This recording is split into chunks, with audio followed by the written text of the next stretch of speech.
Hello जी। Hello hello. कैसे हैं आप हमारे टाइगर टाइग्रेस दुर्गा काली करण अर्जुन? कैसे हैं आप लोग? एकदम मजा में टकाटक है कि नहीं? होना ही चाहिए भाई। एक बिहारी सब पे भारी परिवार के सदस्य हैं आप लोग। आज जहाँ भी हैं जल्दी चले आइए। दिल जिगर कलेजा सब खोल के स्वागत करते हैं हम आपका। आज जम के मिल के हम लोग क्या करेंगे? करेंगे करंटवा के साथ अफेयर। छोड़ेंगे नहीं ससुराल। बहुत परेशान किया हुआ है, क्या कहें। रोजे कहता है कि जी सुनते हैं पेपरवा आ गया है, डीडी न्यूज आ गया है, रेडियो न्यूज आ गया है, मैगजीनवा धरा हुआ है, पढ़िएगा नहीं का? हाँ, हमको छोड़ दीजिएगा। अब ले मथुआ पकड़ के बैठी। छोड़ना न छोड़ ले बने न कुछ कर ले बने। छोड़ तो सकते नहीं हैं। रोजे का है ये, ऐसा करंटवा है ना कि झटका आपको रोजे देगा। हम कहे ठार तू ठार, तू 440 लगा रहा है, हम लोग भी कौन सा कम है। 880 का देंगे तुमको रोजे रोज। देते हैं जम के इसको 880 का झटका आज हम लोग मिल के। तो हमरे टाइगर टाइग्रेस, उम्मीद है आप मस्त एकदम स्वस्थ होंगे, अपना ध्यान रख रहे होंगे। मम्मियों पापा का ध्यान रखते हैं कि नहीं? साथ में अपना कमजोरिया सबका बिल्कुल ध्यान मत रखिएगा। उस सबको कहिएगा तू निकल यहाँ से, निकल निकल, चमाट मार मार के भगाइएगा ससुरा सब। तो आइए हमारे टाइगर टाइगर्स मिल के करते हैं करंटवा के साथ अफेयर। लेकिन उससे पहले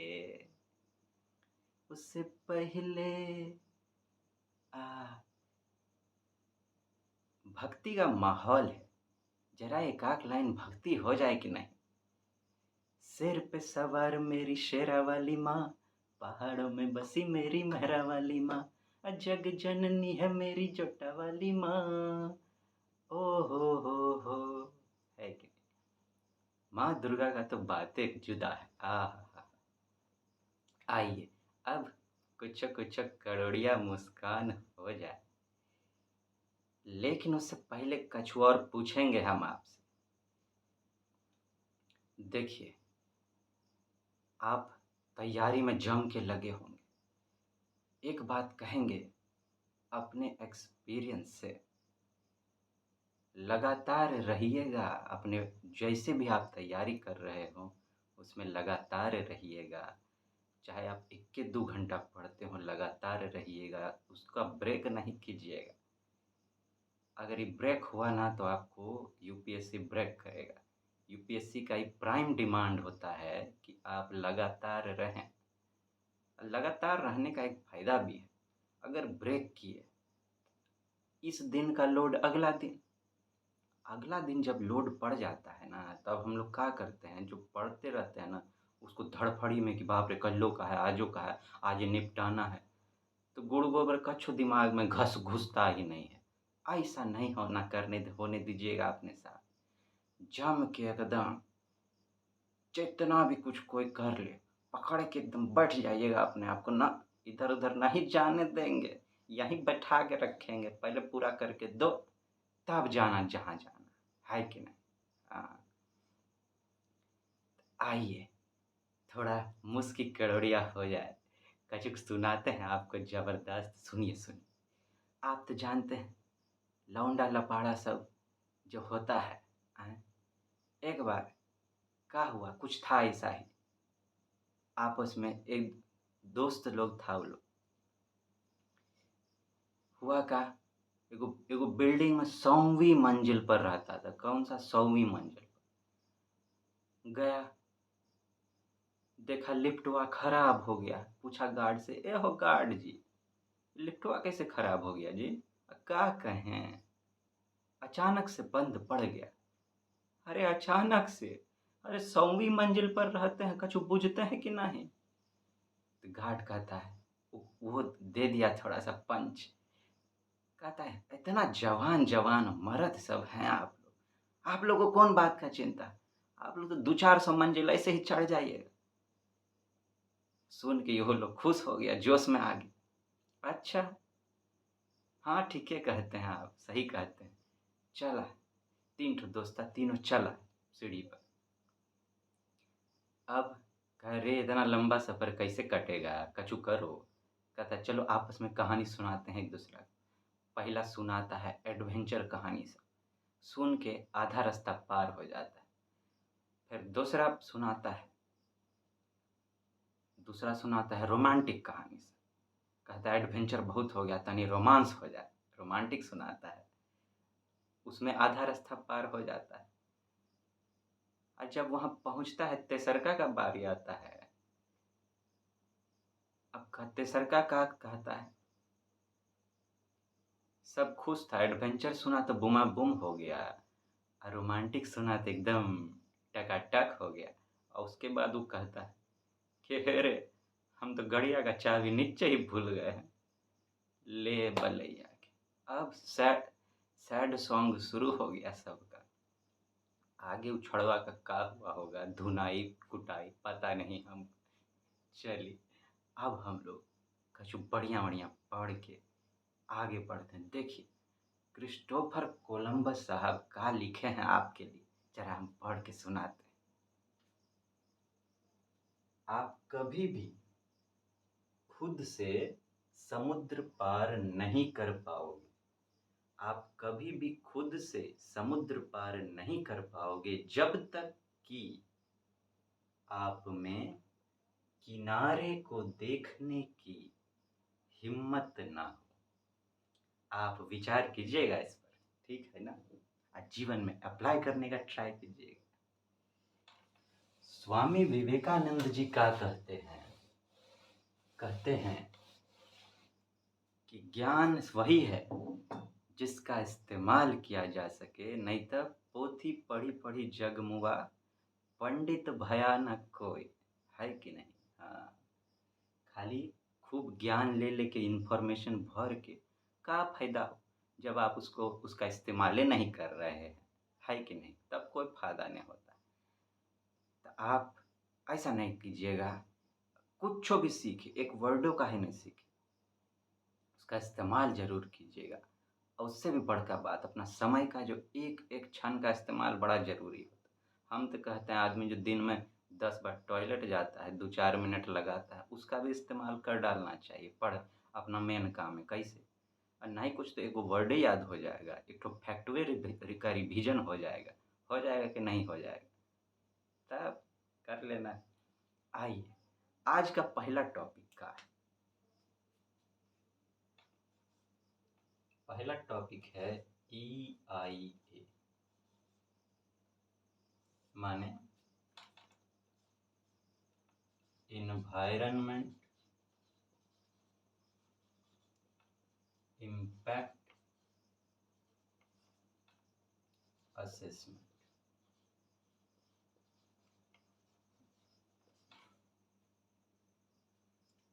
इन्वायरमेंट इम्पैक्ट असेसमेंट, ये आपका GS3 में इन्वायरमेंट है,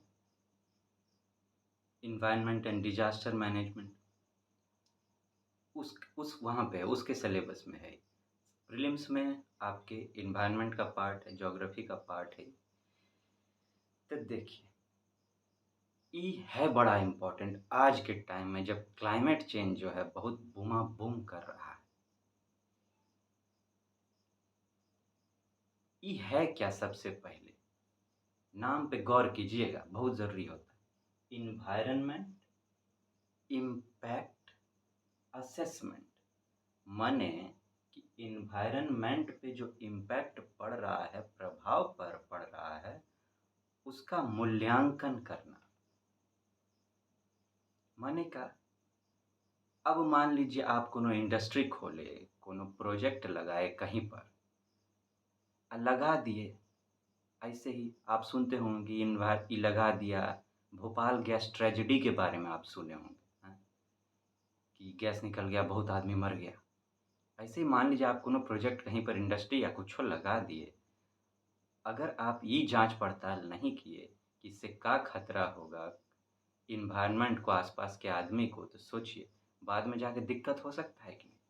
तो इसका इजाते इसीलिए किया गया था कि जो है इन्वायरमेंट को ये जो कुछो-कुछो कर देता है आदमी लोग, प्रोजेक्ट नया-नया स्थापित करता है, इससे इन्वायरमेंट को जो खतरा पहुँच सकता है, वो ना पहुँचे, पहले ही इस सब का इन्वायरमेंट इम्पैक्ट असेसमेंट कर लिया जाए। तो प्रोजेक्ट सब का जो नुकसान हो सकता है, पहुँच सकता है एनवायरनमेंट को, उसका सोशल इम्पैक्ट क्या होगा, उसका इकोनॉमिक इम्पैक्ट क्या होगा, उसका एनवायरनमेंट इम्पैक्ट क्या होगा। आप बताइए, मान लीजिए एगो इंडस्ट्री है, ठीक है? इंडस्ट्री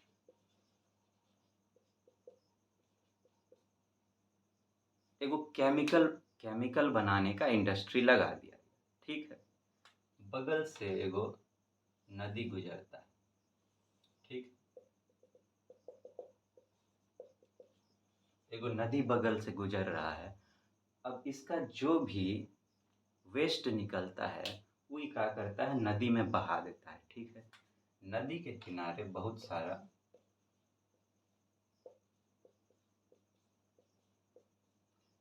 गांव बसा हुआ है, घर बसा हुआ। ये लोग इसी पानी से नहाता धोता है।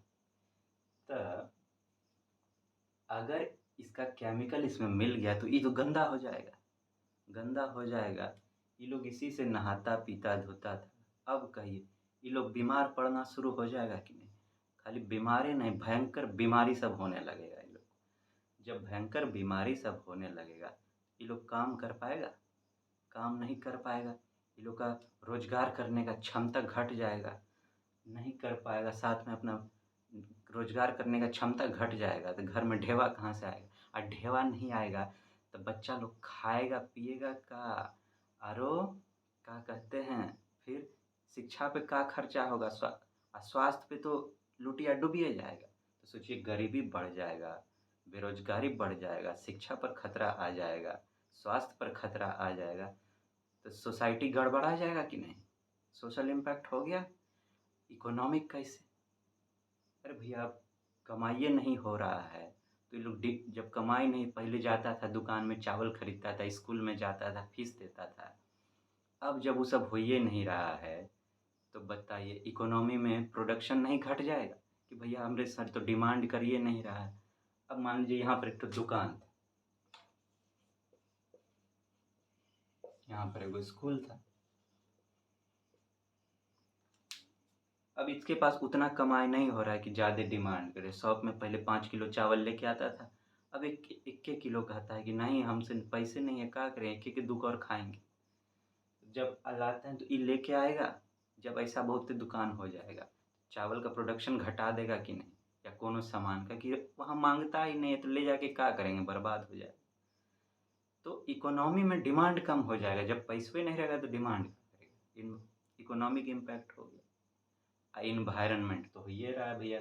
तुम नदी गंदा करती है, ये पानी गंदा हो रहा है, इससे गैस वैस निकल रहा है, और आसपास पेड़ खराब हो रहा है, सब गड़बड़ हो रहा है, हवा गंदा हो रहा है, बच्चा लोग मर रहा है।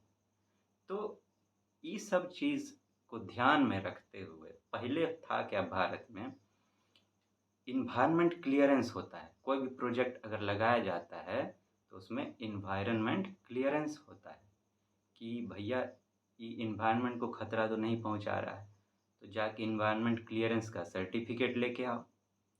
या अगर कोई अथॉरिटी, तो पहले क्या था, कोई अथॉरिटी नहीं था, सेंट्रल गवर्नमेंट का मर्जी पे था कि वो चाहे तो दे दे, ना चाहे तो ना दे। तो ऐसे में क्या होता था, अब उनको कोई ज़्यादा पैसा दे दिया, पॉलिटिकल फंडिंग, तो ले बोले या ले, तू ले जा, तू खोल ले, जो ऐश कर। अरे वो ऐश करेगा, बाकी सबका क्या होगा? हाँ, इनका क्या होगा? तो ये सब बहुत गड़बड़ चल रहा है। तब जाके 1994 में ministry of environment, forest and climate change, ये जो मिनिस्ट्री है, ये एगो नोटिफिकेशन जारी किया, उसमें मैंडेटरी कर दिया कि नहीं, अब सेंट्रल गवर्नमेंट पे मर्जी पे नहीं चलेगा, अब एगो अथॉरिटी होगा। अथॉरिटी के अंतर्गत कोई भी प्रोजेक्ट जब लगेगा ऐसा जिससे कि लगे कि इन्वायरमेंट को खतरा पहुंच सकता है, सब प्रोजेक्ट ने ऐसा प्रोजेक्ट जिससे लगे कि इन्वायरमेंट को खतरा पहुंच सकता है, वैसा प्रोजेक्ट सबको पहले इन्वायरमेंट क्लियरेंस लेना पड़ेगा। उसके बाद जाके वो प्रोजेक्ट लगेगा, नहीं तो नहीं लगेगा। ये था 1994 का नोटिफिकेशन। फिर एक तो नोटिफिकेशन इसको मॉडिफाई किया गया, अमेंडमेंट हुआ, तो एगो आया EIA नोटिफिकेशन 2006 आया। उसमें क्या किया गया, ये जो पावर था इसको डिसेंट्रलाइज किया गया। डिसेंट्रलाइज किया गया मतलब एक से ज़्यादा लोग के पास इन्वायरमेंट क्लियरेंस देने का अधिकार स्टेट गवर्नमेंट को दिया गया। उसमें मतलब स्टेट गवर्नमेंट को भी दिया गया, सेंट्रल गवर्नमेंट के पास था ही, अथॉरिटी के पास था ही, अब दिया गया स्टेट गवर्नमेंट को कुछ प्रोजेक्ट के लिए कि आप भी जो है चाहे तो लगा सकते हैं। हाँ, और साथ में जो 2006 का नोटिफिकेशन था, इसमें उस प्रोसेस को डिफाइन किया गया जिस प्रोसेस में पहुंच जाकर आप इन्वायरमेंट क्लियरेंस सर्टिफिकेट ले सकते हैं। साथ में इंफ्रास्ट्रक्चर भी बनाया गया, जिस इंफ्रास्ट्रक्चर को लगाकर आप कहाँ अब आदमी कहाँ जाएगा इन्वायरमेंट क्लियरेंस का सर्टिफिकेट लेने के लिए, कोनो बिल्डिंग तो होना चाहिए भाई, तो इन्वायरमेंट मतलब इंफ्रास्ट्रक्चर भी तैयार किया गया बिल्डिंग। इन्वायरमेंट इम्पैक्ट असेसमेंट का अंडरस्टैंडिंग था जो हम लोकल अथी में किए। इसको देखिए, अब यूपीएससी का डिमांड हो गया है रियल लाइफ अंडरस्टैंडिंग। ठीक, ये अंडरस्टैंडिंग था इसका, जो आपको मेंस के आंसर राइटिंग में काम आएगा, प्रीलिम्स में भी समझ काम आएगा। यूपीएससी अब ऐसे ही पूछता है समझ के आधार, लेकिन एक दो फैक्ट हम आपको साथ में देना चाहेंगे। ये जो इन्वायरमेंट इम्पैक्ट असेसमेंट है, इसमें प्रीलिम्स के लिए क्या इंपॉर्टेंट हो जाता है अलग से, जो हम बोले हैं उसके अलावा, इसका मिनिस्ट्री कौन सा है? मिनिस्ट्री कौन सा है? मिनिस्ट्री है ministry of environment, forest and climate change. आप चाहें तो पूरा लिख सकते हैं। ठीक, ई जो लाया गया था इस बात को, इसको जो लाया गया था वो किस एक्ट के अंतर्गत लाया गया था? EIA is established under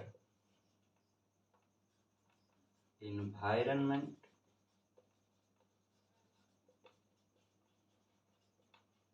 Protection Act 1986। इसको ध्यान में रखिएगा, ये बहुत इंपॉर्टेंट है। एक बार पूछ भी चुका है यूपीएससी, फिर से पूछ सकता है, तो ध्यान रखिएगा कि इसका जो मिनिस्ट्री है वो है ministry of environment, forest and climate change. Environment से आप समझ जाइएगा, तो टॉपिक है इन्वायरमेंट का। साथ में इन्वायरमेंट प्रोटेक्शन एक्ट, मतलब इन्वायरमेंट को का प्रोटेक्शन करने के लिए, तो इन्वायरमेंट का प्रोटेक्शन करने के लिए तो लाया गया था ना, तो आप लिंक कर लेंगे। ठीक है, चलिए, ये पहला इम्पोर्टेंट था आपके।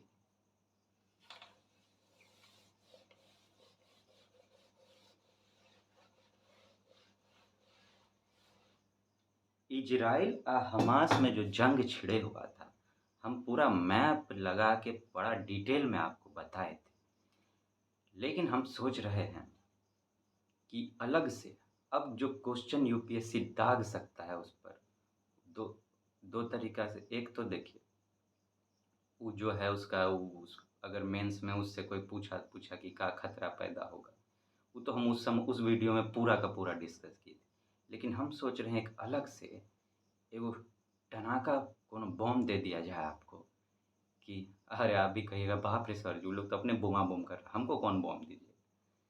ऐसा बम देंगे ना कि यूपीएससी जो गोला दागेगा वो आराम से आप सॉल्व कर डालिएगा। कौन सा बम? अब जो बन रहा है, यूपीएससी पूछेगा। अभी देखिए, यूक्रेन युद्ध शुरू हुआ था तो क्या पूछा था यूपीएससी, यूक्रेन का बॉर्डरिंग कंट्री सब कौन सा है? तो हम आपको अब वो अलग तरीक़ा से इस तरह से देंगे आपको कि देखते ही आप सॉल्व कर डालिए। वो कितनों घुमा के पूछा और बहुत घुमा के पूछा था यूक्रेन वाला। 5-6 ठो नाम दे दिया था और उसमें से खाली 1 ठो जो था उसमें था, बाकी 4 ठो 5 ठो जो था उसमें था ही नहीं। इतना घुमा के पूछा। हम आपको कुछ ऐसा देते हैं कि वो कितनों घुमाए, घूमने दीजिए। हम क्या कहते हैं आपको?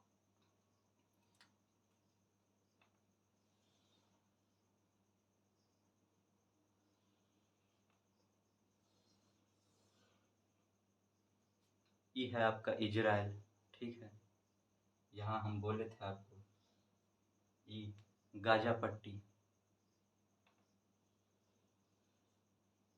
ये वेस्ट बैंक, ठीक है? ये वेस्ट बैंक ये जो है यहाँ पर ये है गोलान हाइट, ठीक है? चलो ये सब तो हम आपको वहाँ बतेबे किए थे। अभी जो मेन मेरा मुद्दा है कि इज़राइल को चारों तरफ से कौन घेरता है, ये भी हम उसको बताए थे, उसमें बताए थे आपको। लेकिन यहाँ कुछ अलग तरीके से बताने का ज़रूरत है कि आपके दिमाग में फिट हो जाएगा, देखते ही आपको याद आ जाए। तो देखिए,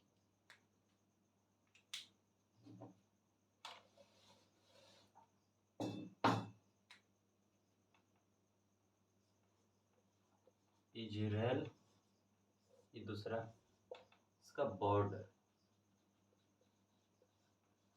बॉर्डर्स, बॉर्डर पे कौन कौन सा कंट्री है, ठीक है?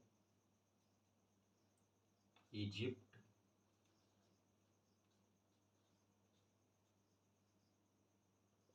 जॉर्डन, सीरिया,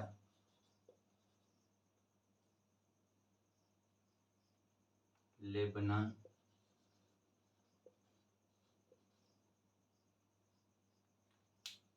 ये 4 जो है इसके बॉर्डर का कंट्री है साथ में, लेकिन 2 गो सी भी है। मेडिटेरेनियन सी, डेड सी, डेड सी, ये इसके बॉर्डर पर है, ठीक है?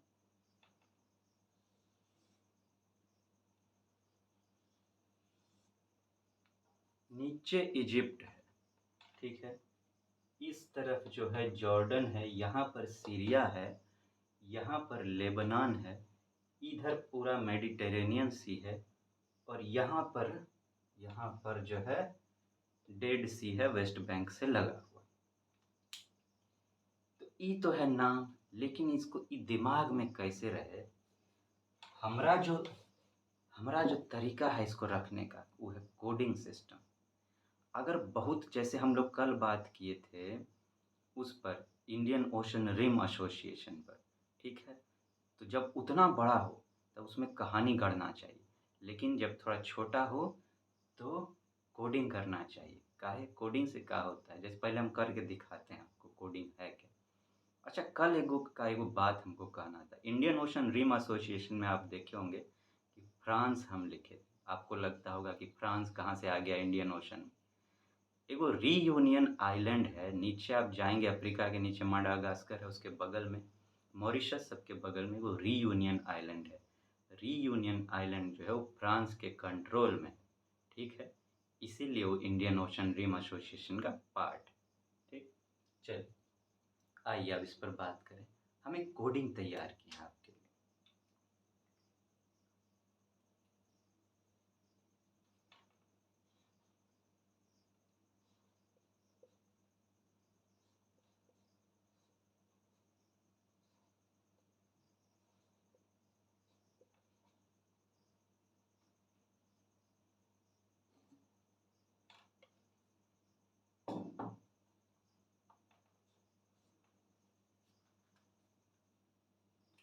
देखिए, लेबनान, इजिप्ट, मेडिटेरेनियन सी, जॉर्डन, सीरिया और डेड सी, ठीक है?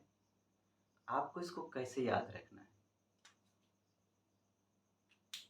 ले, ले एली ले, इस पहले के नाम को आप एक दो बार पढ़ लीजिए फिर। ले। एमजे किसको कहते हैं? Michael Jackson. वो अब नहीं रहे, मर गए। ले। Michael Jackson sir dead. ले। Michael Jackson sir dead. ये कोडिंग आप याद रखिए। ले माने एल। अब देखिए ई अक्षर है, इसका आप इस्तेमाल कैसे करें? ये अक्षर, इसके अलावा कोई भी अक्षर अगर उसके बॉर्डिंग कंट्री में आया तो हटा दीजिए। ए बी सी डी, अगर ए बी सी सब कुछ भी आया तो उसको आराम से आप छांट लेंगे। L E M J S और डी से शुरू होना चाहिए, तभी होगा। उसमें भी एम से शुरू होगा तो मेडिटेरेनियन सी है, और डी से डेड सी। कंट्री चारे गो है, ठीक है। तो आप इसको ऐसे याद रखिएगा। ले। Michael Jackson sir dead.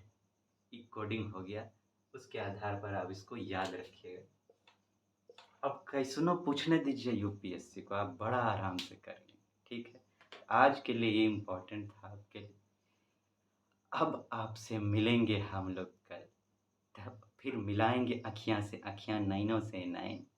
अब फिर करेंगे गुफ्तगू करेंटो आगे साथ अब फिर। तब तक आप अपना ध्यान रखिए, मस्त होके मेला घूमिए, गोलगप्पा जलेबी खाते रहिए। है कि नहीं हमारे टाइगर टाइगर्स? जाने से पहले लेके एगो कड़ोड़िया मुस्कान हो जाए, कड़ोड़िया कड़ोड़िया। अब दे दीजिए ना, अब बोल दीजिए चीज। हाँ, ये हुआ ना बात।